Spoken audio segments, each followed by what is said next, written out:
A paz de Cristo, irmãos.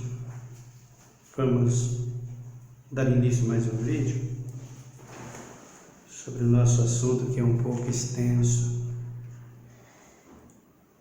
a respeito de como vamos levantarmos a sepultura. Cristo nos deu a vida, e a vida que está em Cristo Jesus é a nossa vida. Quando Ele voltar para nos arrebatar, se morrermos salvos com Ele. Antes de dar início ao assunto, eu peço que você, querendo, se inscreva aí, tá bom? No canal e deixe os seus comentários aí para nos auxiliar. Vamos abrir em Coríntios, a primeira carta de Paulo aos Coríntios, no versículo de número 35, diz-nos: mas alguém dirá, como ressurgirão os mortos, e com que corpo virão? Insensato, o que tu semeia não é vivificado se primeiro não morrer. E quando semeia, não semeia o corpo que há de nascer, mas o simples grão de trigo ou de qualquer outra semente. Então veja que Paulo está dizendo aqui, porque os irmãos tinham as suas questões, as suas perguntas, as suas dúvidas. Ter dúvidas e questões e perguntas no que diz respeito ao reino de Deus não é defeito nenhum. Não é feio para ninguém. Não é mal nenhum. Convém perguntar. E é um dever, quem quer aprender, pergunta. Por que Pedro era tão curioso? A gente tratava de Pedro de ter muitas curiosidades. Pedro perguntava muito ao Senhor. Porque Pedro queria aprender do reino. Por isso Jesus deu a ele a chave do reino, que representa a palavra, que não quer dizer uma chave em si. Jesus foi no chaveiro, mandou fazer uma chave do reino, deu para Pedro, não significa nada disso. A chave que significa palavra, profecia. Então, Paulo chega aqui na igreja de Corinto, os irmãos com as mesmas dúvidas. E hoje, tem dúvidas de como nós voltaremos da nossa sepultura, da morte para a vida, na ressurreição? Então, o que Paulo está dizendo para os irmãos aqui, vocês me parece que estão perdidos, estão loucos. Ele diz insensatos, quer dizer loucos. Você não pode plantar uma coisa e colher o mesmo que você plantou, porque a semente que você planta, ela não nasce a mesma semente. Aquela semente tem que, no pó da terra, quando a chuva cai, ela tem que apodrecer, esse processo. E feito isso, por exemplo, um caroço de abacate, uma cebola, né? Antes você já vê que o brotinho está vindo dela, você joga a semente, o caroço de abacate, você vê que aquela casca do abacate fofa toda, ela apodrece e do olho ali brota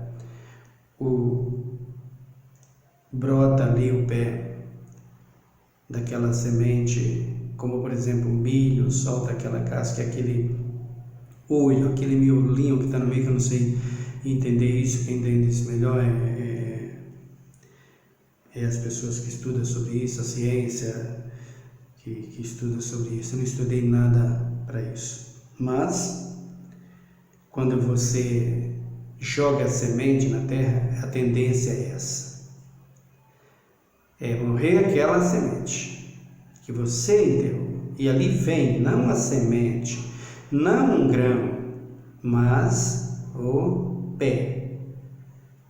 podemos dizer, a muda de uma planta qualquer, a madeira. Então você coloca ali, vem a madeira, né? Vem o pé. Então você joga um grão de milho. Eu acompanhei muito isso, eu gostava de ver isso, plantei muito e gostava de cavar a terra quando a terra racha, né? Você vê que você joga ali naquela cova, a chuva bate, 3 dias depois aquela terra racha a terra. É ele que está brotando, ele está estourando a terra para ele aparecer. E aparece ali o pezinho do milho, aquela mudinha no milho, ou de qualquer outra planta, é o natural. Então ali vem aquele pé. Pode ser que aquele pé de milho produza 3 espigas, só ele. Então você planta uma cova com 4 grãos de milhos, que é o que nós fazíamos muito lá na minha terra. Então vinha 4 pés.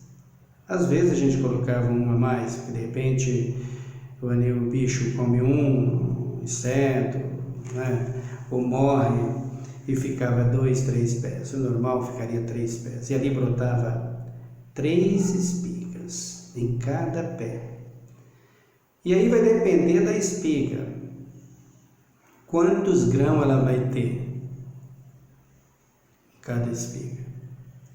É uma coisa maravilhosa. Por isso que Satanás nunca entrou embaixo da terra e nunca vai entrar, viu, queridos? E nunca pisou e nunca vai pisar. Com os pés dele, não. Porque ele não pode descobrir esse mistério. Isso é um mistério de Deus, que Deus não revelou para o homem, não vai revelar para o homem. O diabo não sabe desse mistério. Como a terra pode ser fecunda? Como a terra pode produzir?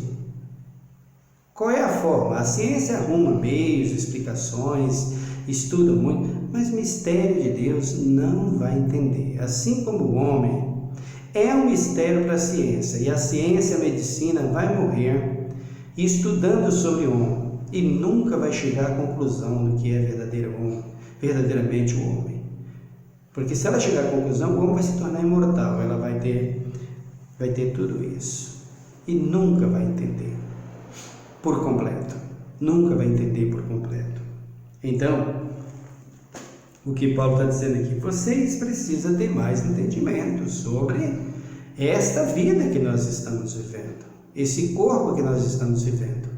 Ele vai voltar ao pó, é o que diz lá em Gênesis. Então Paulo está dizendo aqui, insensatos, o que você planta não vai colher, o que você planta não vai nascer.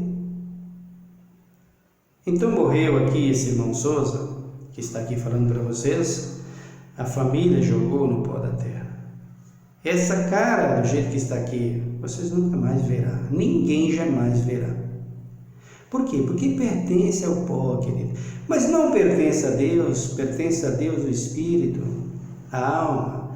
E essa carne, enquanto ela está sustentando esse Espírito, ela está sendo santificada por esse Espírito. Ela está sendo dominada por esse Espírito. Ela está sendo dominada pelo poder de Deus para que o Espírito seja honrado nela e Cristo seja louvado pelo testemunho dele que há nessa pessoa que está nesse corpo. Eu vou te mostrar aqui na carta de Paulo aos Coríntios. Quando Paulo fala sobre essa honra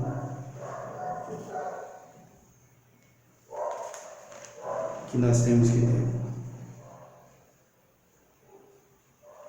No capítulo de número 6 da segunda carta, Paulo diz assim: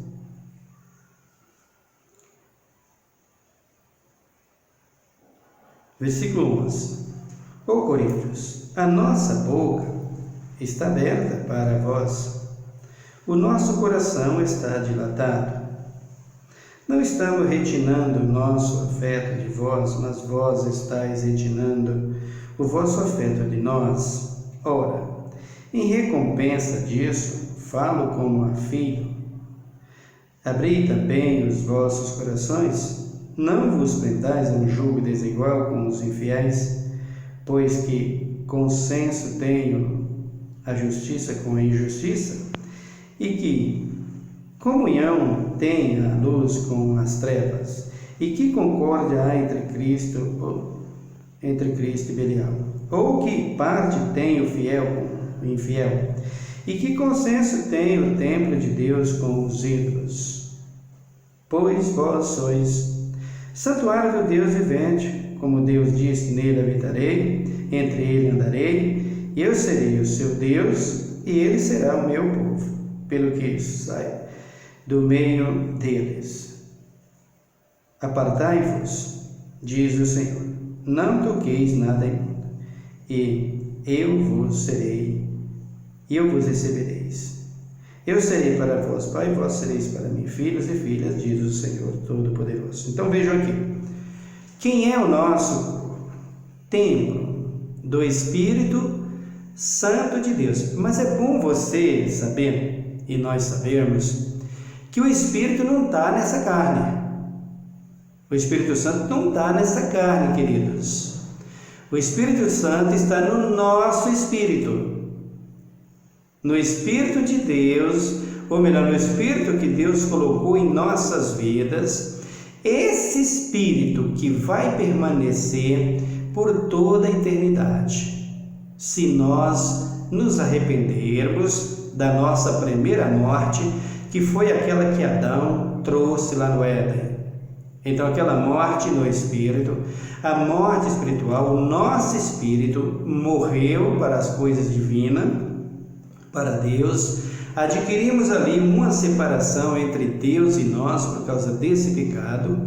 Por isso, Cristo veio para nos resgatar e trazer de novo a vida no Espírito, a salvação. Então, esse Espírito que está dentro de nós, que habitou primeiro em nossos ossos, em nosso corpo físico, nos nossos ossos, antes mesmo desta carne. Ele veio e habitou. Aí você pergunta, mas como isso pode acontecer? Como isso pode acontecer?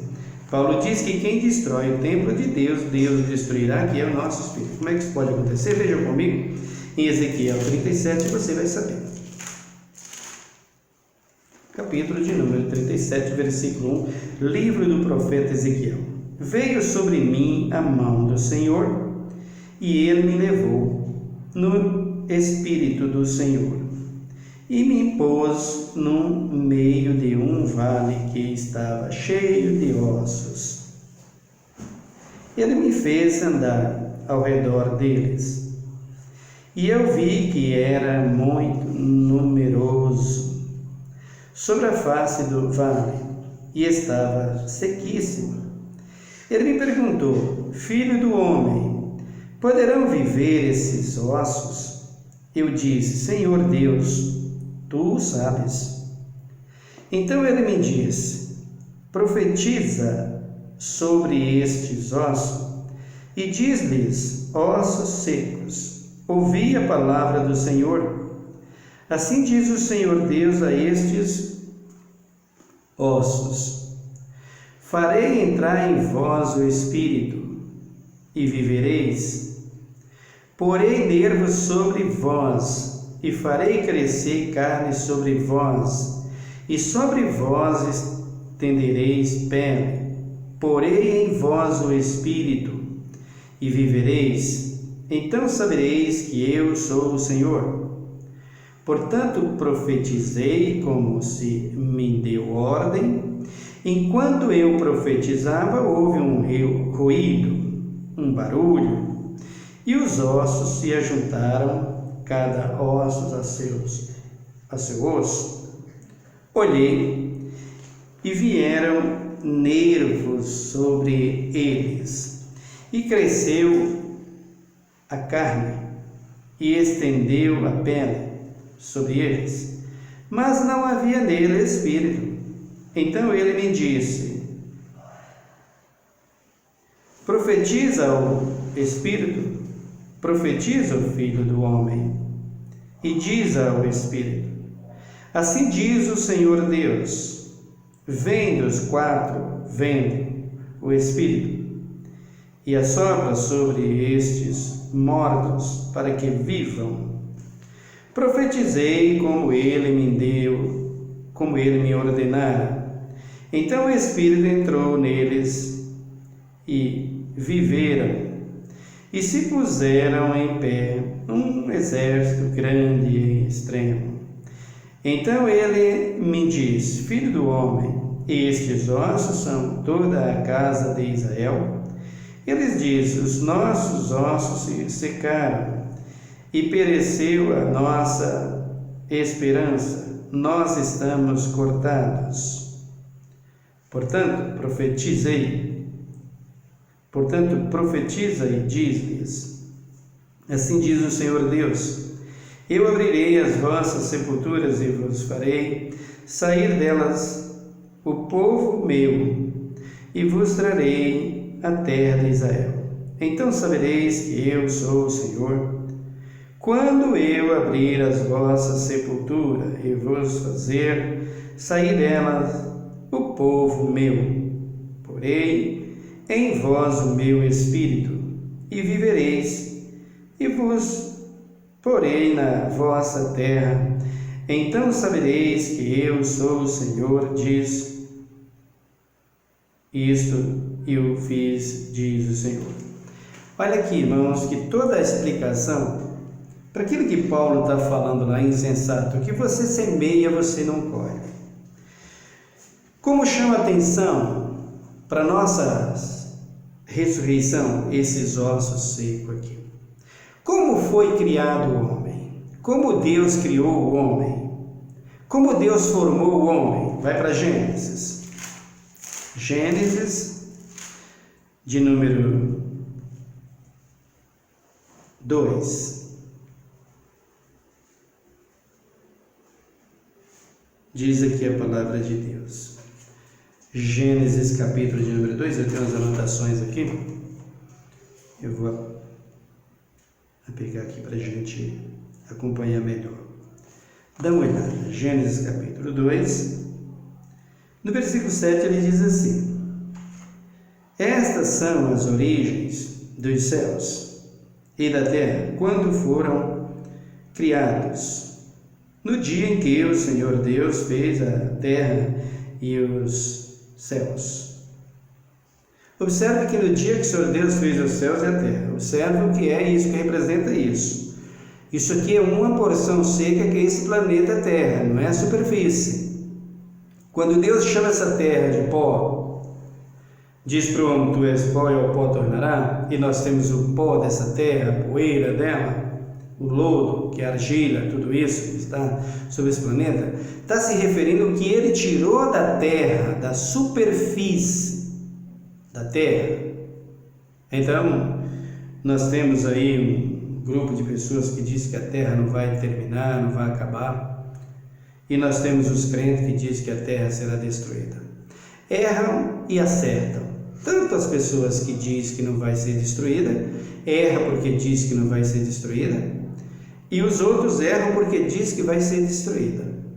Por quê? Porque os testemunhos de Jeová que diz que não vai ser destruída, quando eles falam que não vai ser destruída, está falando de superfície. Só que eles ajudam a superfície com essa terra que nós estamos vivendo, porque eles dizem que a cidade é aqui, mas a nossa cidade está no céu, a nossa Nova Jerusalém. Essas que estão aqui serão todas demolidas, serão todas destruídas, queimadas a fogo, para que Deus faça um novo céu e nova terra. Então erram eles a dizer isso, mas acertam a dizer que a terra não será destruída por completo, ou seja, a superfície não será tocada, nunca foi e nem vai ser tocada pelo homem. Ela está embaixo do mar e ninguém vai tocar. Ela está por baixo das águas, por baixo desse planeta que nós estamos vivendo, e está tocada pelo homem. Mas aí os crentes dizem que ela, a terra, será destruída. Então os crentes erram porque diz que toda a terra será destruída, mas a terra que vai ser destruída é só esse planeta que nós estamos vivendo.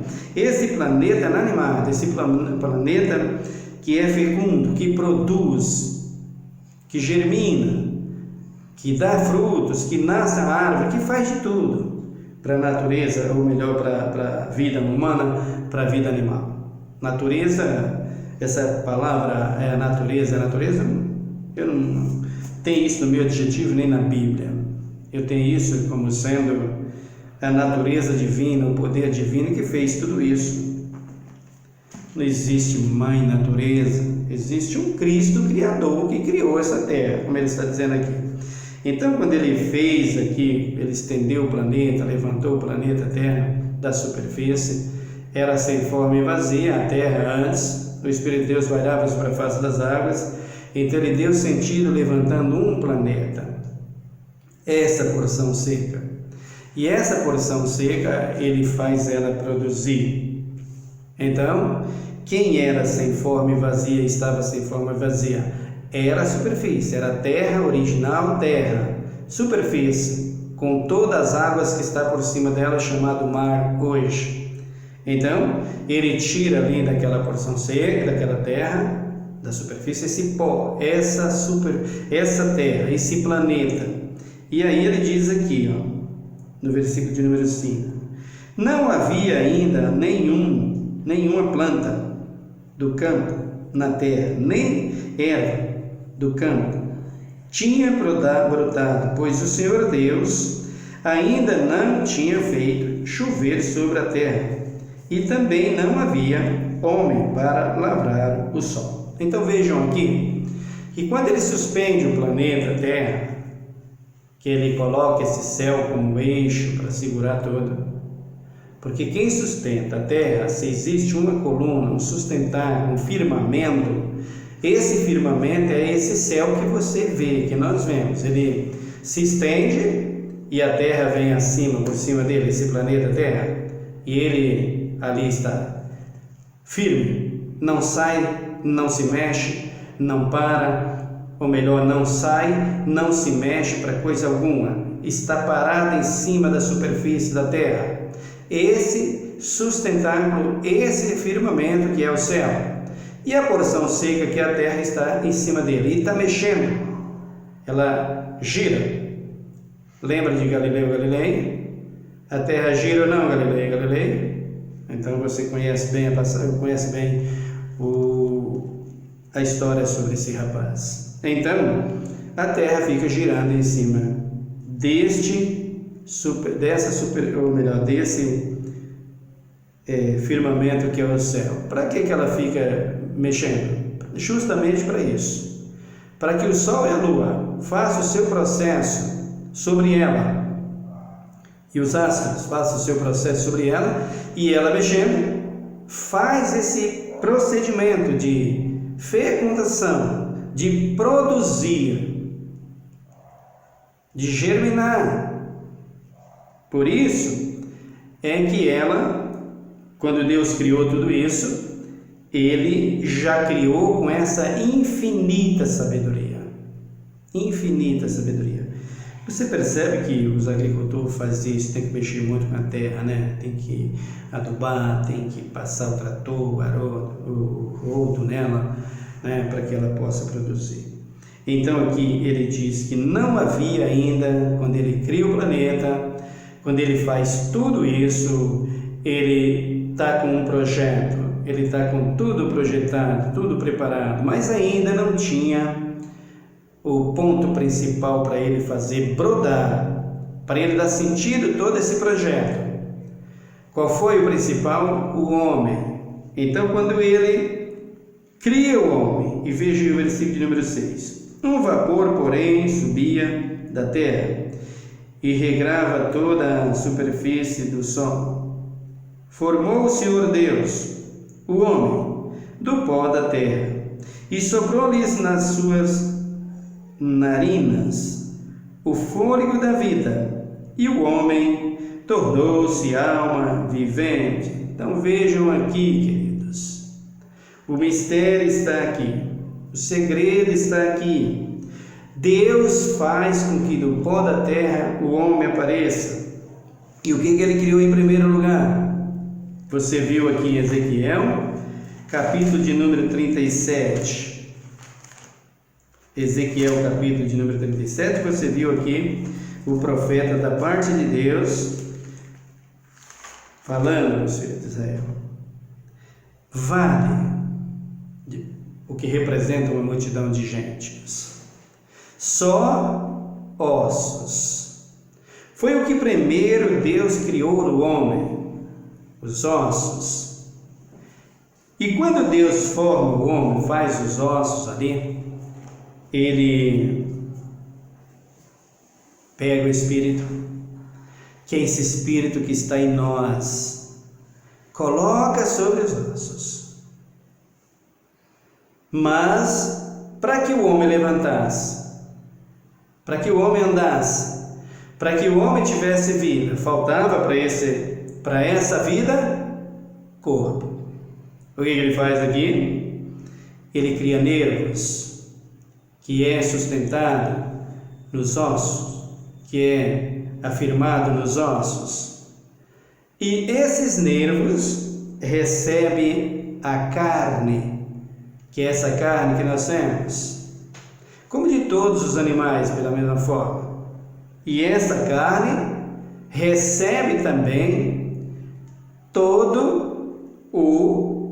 a pele para cobrir. E dentro dela tem aí os órgãos vitais que todos nós, que todo homem tem, como todos os animais também têm, que dá sentido à vida. Irmãos, são mistérios que jamais a ciência, a medicina, vocês, pela própria palavra, vamos saber compreender, porque são segredos que só Deus pode revelar, e não vai revelar a todo mundo. Primeiro, porque nós não buscamos a fundo para entender. E você olha os profetas aqui, o profeta falando aqui que deveria ter o conhecimento profundo, Deus não revelou certos mistérios a ele, porque não pode, queridos, não pode. Deus não é bobo. Então, vejam, o Espírito estava ali, só que o Espírito estava sem vida. O Espírito estava sem a vida. Veja o que diz o versículo 8. Olhei e vieram nervos sobre eles. Cresceu a carne e estendeu-se a pele sobre eles, mas não havia neles espírito. Olha aqui, não havia neles espírito. Que espírito que não havia neles aqui? Vamos ver, versículo de número 9. Então ele me diz: profetiza ao Espírito, profetiza, filho do homem, e diz ao Espírito: assim diz o Senhor Deus, vem dos quatro ventos o Espírito e assopra sobre estes mortos, para que vivam. Vai lá para Gênesis, capítulo de número 2. Então, versículo 7 aqui de Gênesis, capítulo 2, 7, ele diz: formou o Senhor Deus o homem do pó da terra e soprou-lhes nas narinas o fôlego da vida, e o homem tornou-se alma vivente. Esse Espírito que ele fala aqui no versículo de número 9 é o fôlego da vida. Não é o Espírito Santo, é parte, vem dele, mas não é o Espírito Santo. No versículo de número 10 ele diz: profetizei como ele me ordenara. Então o Espírito entrou neles e viveram e se puseram em pé um exército grande em extremo. Olha que coisa tremenda. Quando o profeta profetiza, eles estavam mortos. Ou seja, o que Ezequiel está dizendo aqui é o que Paulo está dizendo lá. Israel pecou, separou-se de Deus, o corpo físico já não estava valendo mais nada, mas os ossos estavam ali. Então, se você pergunta, os crentes vai trazer os seus ossos quando eles voltarem à vida? Vai. É a única coisa que escapa, é os ossos. Por exemplo, Eliseu. Olha para Eliseu que você vai ver. E os demais que não são de Cristo, o que vai acontecer? Jogando eles mortos na sepultura, a sepultura, que é a terra, que faz parte do inferno, vai acabar com o corpo deles, com a carne, com os nervos, com sangue, com água, com tudo. Vai consumir tudo. Ficará os ossos. E o que vai acontecer com eles? Serão queimados esses ossos quando Cristo voltar para arrebatar a sua igreja, que a terra passar por esse processo de destruição. que a terra for totalmente destruída pelo fogo, aí esses ímpios, só fica neles esse espírito que ele colocou lá no Éden, entre os ossos. Esse espírito permanece. Então, com que corpo vai levantar os ímpios? Já deixa bem claro a Bíblia: só o espírito. Só o espírito. Com o corpo do próprio espírito que ele colocou lá no Éden. Mas esse corpo físico? Não, esse não. Nem os ossos, nada, foi destruído na terra. E os crentes, quando levantaram esse corpo físico, essa carne desfeita no pó, mas os ossos voltarão à vida com o mesmo espírito que foi transformado por Deus para que eles tornem-se uma nova vida. Poderão reviver esses ossos? Não foi as pessoas que Cristo poderão reviver esse povo, essas pessoas, não foi nada disso. Ele está dizendo que poderão reviver esses ossos? A Bíblia é muito simples, só precisa do Espírito para entender, porque o Espírito também é muito simples. Então, o que ele diz aqui, o que vai acontecer com os ímpios? O Espírito será queimado no lago que arde com fogo e enxofre. Você não queira passar por isso, por favor, vem para a vida, porque tu não imagina o que é isso. Então, o que acontece com os ímpios? Esse é o fim deles. Vai com o corpo para lá, não tem corpo para eles ir para lá, tem um espírito. O corpo deles, tanto os ossos como a carne, foi todo destruído na terra. Já os crentes, esse corpo físico, essa carne aqui, ela será entregue no pó, e o pó destruirá, a terra destruirá. Abra comigo em Gênesis, no capítulo de número 3. Diz assim o Senhor, versículo 18: ela produzirá também espinhos e abrolhos, e comerás das ervas do campo. Do suor do teu rosto comerás o teu pão, até que torne a terra, porque dela foste tomada, pois és pó, e ao pó tornará. Então vejam aqui, esse corpo tem a vida com Deus. Paulo diz que o nosso corpo é templo do Espírito, e quem destrói esse templo, Deus destruirá. Então o homem não se arrependeu, não nasceu de novo, não recebeu vida no Espírito.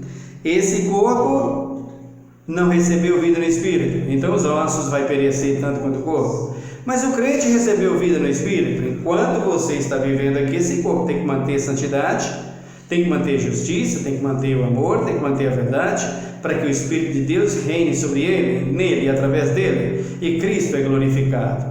Saiu do corpo, morreu, faleceu, o corpo vai para a sepultura, entregue, como está dizendo Deus para Adão, vai para o pó, porque é pó, e o pó que a terra vai consumir. Feito isso, sobram os ossos daqueles que são crentes. Mas esses ossos, irmão, não podem entrar no céu. Você pode dizer isso, mas a Bíblia não diz isso. Por quê, querido? Não é esse osso do jeito que está aqui, não. É ossos, mas não é assim, não. É carne. O crente vai levar carne? Vai levar carne. O crente vai ter carne para entrar no céu, se a carne e o sangue não herdam o reino do céu? Exatamente, a carne e o sangue, que é essa que nós estamos vivendo, será destruída no pó. Mas a carne santificada, purificada, ossos purificados, como Cristo, e você saberá quando nós estivermos falando sobre ele, você vai ver a vida do crente, a vida, a nossa ressurreição. Por isso Paulo pergunta: insensato, que tu semeia, tu não colhe. Por isso que Paulo diz: vocês são loucos, vocês não estão compreendendo o que a Bíblia diz, o Coríntios. Vocês precisam compreender. Então, quando o profeta profetizou aqui, dizendo: veio o Espírito, que Espírito foi esse? Dá uma olhada mais para trás, no 26, no 36, e veja o versículo de número 24. Ezequiel 36 e versículo, eu vou ler o 25. Então espargireis águas puras sobre vós, e ficareis purificados de todas as vossas imundícias, e de todos os vossos ídolos vos purificarei. Dar-vos-ei um coração novo, que representa mente, alma, sentimento, entendimento, sensibilidade, raciocínio, onde o crente, a pessoa, é capaz de amar, de entender, de compreender e de sentir as dificuldades, as necessidades dos outros, para assim poder socorrer. Isso representa a alma, isso representa coração. Não é o músculo que está aqui dentro pulsando, não, queridos. É o que está aqui, que está ligado ao Espírito que foi adquirido, que foi recebido lá no Éden. Então ele diz aqui, dar-vos-ei um coração novo, e porei dentre vós um espírito novo. O espírito novo, ou seja, uma vida nova naquele espírito que foi morto lá no Éden, morto no pecado, não é morto na vida em si, morto na vida de santidade. Aí ele diz aqui,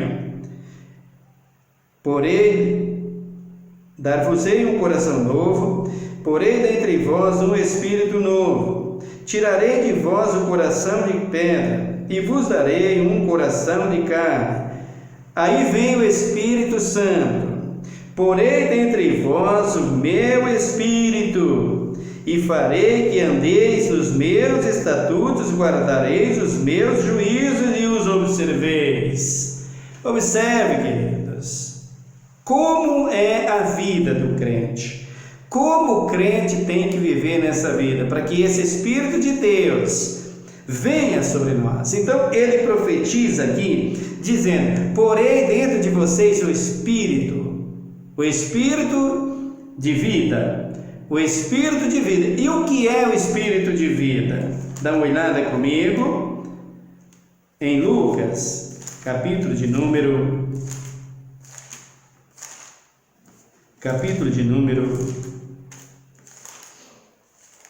4. Lucas 4 fala sobre o Espírito Santo. Dá uma olhada aí. Deixa-me achar aqui.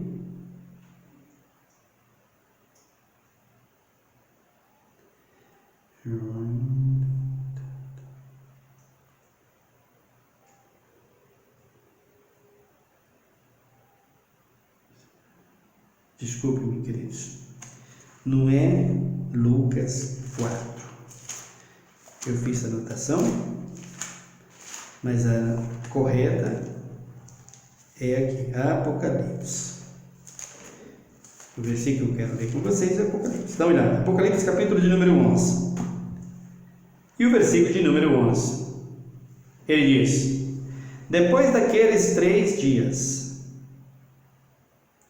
e meio, o Espírito de vida, vindo de Deus, entrou neles, e puseram-se e caiu grande temor sobre os que os viram. Então vejam aqui, quando Cristo ressuscita os mortos com ele, Cristo está falando aqui, as 2 testemunhas, e não vou falar sobre o assunto das 2 testemunhas profundamente, mas futuramente nós falaremos.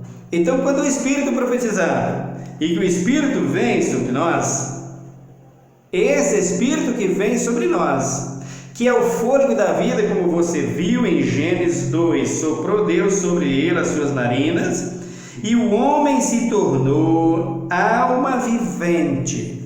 Quem é esse Espírito aqui?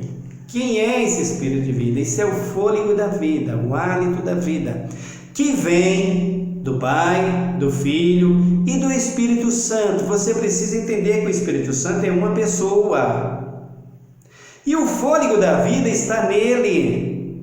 Eu vou te dar um exemplo disso para você entender. O exemplo para você entender o que a Bíblia está nos dizendo. O fôlego da vida que está no Pai, no Filho e no Espírito Santo. Eu, irmão Souza, pego um carro que está no meu nome, empresto para uma pessoa, e essa pessoa sai com esse carro. De repente ele bate o carro, faz alguma coisa, vai lá, acontece algo. Quando chega lá, o carro Irmão Souza. Mas quem estava lá, quem era? Era uma outra pessoa, era um amigo dele que ele emprestou o carro. E que aconteceu isso? O carro não era dele. O carro não era dessa pessoa. O carro era do irmão Souza. O fôlego de vida é do Pai, é do Filho, é do Espírito Santo que Ele deu a nós. O Espírito de vida, que é o fôlego da vida, não é o Espírito Santo, não é o Espírito Santo, vem dele. Então você, mas tem 3 Espíritos? Não tem 3 Espíritos. É o Espírito de vida que Ele nos deu, conforme Ezequiel está dizendo, e o fôlego da vida que vem do Espírito Santo, que vem do Pai, que vem do Filho, que é dado a nós, que o profeta profetizou, e o Espírito Santo soprou sobre aqueles ossos, e veio sobre eles vida. Nós continuaremos até que entendamos por completo a nossa volta, ou melhor, a nossa ressurreição, no dia que Cristo voltar para arrebatar a sua igreja. Amém, queridos? Orem comigo. Obrigado, Deus, pela Tua palavra, que é maravilhosa, santa, justa e fiel. Pai, nós te pedimos que venha abrir os olhos do nosso entendimento. Nós precisamos disso. Não podemos conhecer, entender uma profundidade como essa, uma grandeza, uma sabedoria tão tremenda como essa, se o Senhor não nos ajudar. Se não for pelo Teu Espírito, nós não chegaremos a coisa alguma. Nós podemos fazer as faculdades que quiser, a teologia que quiser, nos aprofundar na história como conhecendo a história do mundo de todo jeito que quisermos. Mas conhecer os Teus mistérios, e entender os Teus mistérios, e a nossa vida futura, a nossa eternidade contigo, e o nosso corpo vai estar lá, para viver lá contigo. Se o Senhor não nos instruir pelo Teu Espírito Santo, se o Senhor não nos dá sabedoria, nós não saberemos nunca, Jesus. Por isso Paulo chamava os irmãos da Grécia de insensatos. E nós não podemos viver na insensatez do nosso conhecimento humano, das nossas teorias humanas, dos nossos pensamentos, dos nossos próprios entendimentos, que é o que a maioria faz. Ele pensa assim, ele acha assim, ele quer que seja assim. Mas o que eu penso, o que todos pensam, se não tiver trilhado Teu Espírito Santo e com a Tua palavra, não vale nada, é descartável, pode jogar no lixo. Por isso, Pai, eu não quero que o Teu povo aprenda o que é engano. Eu quero que o Teu povo aprenda o que é verdade. Foi para isso que Tu me trouxe a pregar, a ensinar. É para isso que esse canal está aí, para ensinar o que é justo, o que é verdadeiro, para que o crente seja perfeitamente instruído e vá morar contigo na glória. Nos ajuda, Senhor, para a Tua glória, para o Teu louvor. Amém, Jesus. Pai, ainda te peço pela nossa nação, por aqueles que estão sofrendo, aqueles que estão em angústia, vivendo nesse mesmo inferno que nós estamos vendo aí. Terríveis dores, sofrimento, aflições, angústias, tristezas, Pai, aflições, que nós acostumamos com tudo isso. Os furtos, os roubos, as injustiças e a falta de justiça que nós estamos vendo aí, Senhor, e que não vai acabar. A única justiça que é sempre feita é a Tua, porque Tu és justo. E Tu nunca vai falhar com ela. Mas todos os injustos que aí estão pagarão e passarão pelo processo da Tua justiça. Uns vivendo porque se arrependeu e outros pagando no fogo porque não se arrependeu. Mas eu quero me arrepender desde já e todo dia morrer para Ti, para viver para a Tua glória. Senhor, meu Deus, abençoa a nossa nação e socorre essa pessoa que está sofrendo. Tenha misericórdia, Pai. Os enfermos, tantas doenças, tantas pragas, tantas dores e tantas aflições. Que inferno terrível a humanidade está vivendo, Jesus. E a cada dia está crescendo mais. Como o Senhor passando aquele dia lá com Teus apóstolos, vendo o vale e dizendo: isso aqui é o inferno. E esse inferno continua. A humanidade está nele. Mas aquele que está em ti, Senhor, tu traz socorro, tu traz livramento, tu traz alívio e tu faz sorrir. Tu diz que a tua alegria nunca passará e o teu riso nunca acabará para a vida daqueles que te servem. Mas a alegria do povo hoje é momentânea, Jesus. A alegria do povo hoje é por um instante. Está sorrindo aqui, daqui a pouco sai da porta, sai de dentro da igreja, chega lá fora, vai chorar porque seu carro foi roubado e ele tem tantas prestações a pagar, sem contar as notícias que possa receber. Essa é a alegria que está sobre o mundo. Esse é o inferno que nós vivemos. Mas graças te damos porque estamos contigo. E esse inferno que é tão terrível se torna céu para nós, se torna paraíso para nós. Porque estando contigo, Jesus, até na espada se torna paraíso. Paulo na prisão, louvava. Silas na prisão, louvava e exaltava o teu nome. Tu és maravilhoso, Jesus. Por isso, conforta os que estão sofrendo nessa terra. Dá saúde, dá paz, dá livramento. Abre as portas de emprego, de um bom ganho e nos ajuda. Pai, tenha misericórdia da medicina e usa eles. Tenha misericórdia dos que estão na prisão, tenha misericórdia dos que estão no leito de dor. Tenha misericórdia da tua igreja, dos falsos, e ajuda os justos para que seja mais justo ainda. Nós te agradecemos, abençoa os que são inscritos nesse canal e que tu há de ser glorificado. Salva as nossas vidas, as nossas famílias. Obrigado, Deus, pela chuva que cai sobre a terra. Embora cause alguns transtornos, mas ela tem que cair. Eu amo a chuva, eu amo as águas.